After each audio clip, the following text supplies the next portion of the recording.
რუსთავში ახალი საგზაო ინფრასტრუქტურის მოწყობის სამუშაოები რამდენიმე ლოკაციაზე მიმდინარეობს. ჭყონდიძელის სახელობის უბანში, მცხეთის სამშვილდის და ნეკრასოვის ქუჩებზე ახალი გზების მშენებლობის პროცესი აქტიურ ფაზაშია. პროექტის მიხედვით საავტომობილო გზისა და სანიაღვრე სისტემის მოწყობაა გათვალისწინებული.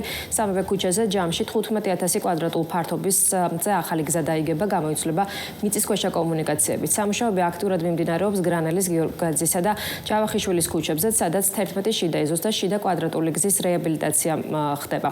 წელს რუსთავში ახალი საგზაო ინფრასტრუქტურა 65,000 კვადრატულ მეტრ ფართობზე მოეწყობა. ამ ტიპზე სხვადასხვა სახის ინფრასტრუქტურული სამუშაოები ქალაქში 300-ზე მეტ ლოკაციაზე მიმდინარეობს.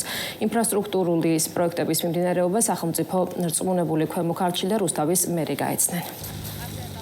ეს პროექტები მოსახლეობის ძალიან დიდი ხნის მოთხოვნა იყო და დარწმუნებული ვარ ამ პროექტების დასრულების შემდეგ გაუმჯობესდება თითოეულ აქ მაცხოვრებელს, ყოველდღიურობა გახდება უფრო გადაადგილება, უფრო კომფორტული. ამ ქუჩებზე ფაქტიურად საგზაო ინფრასტრუქტურა არასოდეს არ ყოფილა მოწესრიგებული, არ იყო სანიაღვრე სისტემა, უხვი ნალექის შემთხვევაში ხდებოდა როგორც საავტომობილო გზის საფარის, ასევე აქ არის კერძო სახლები და ხდებოდა დატბორვა.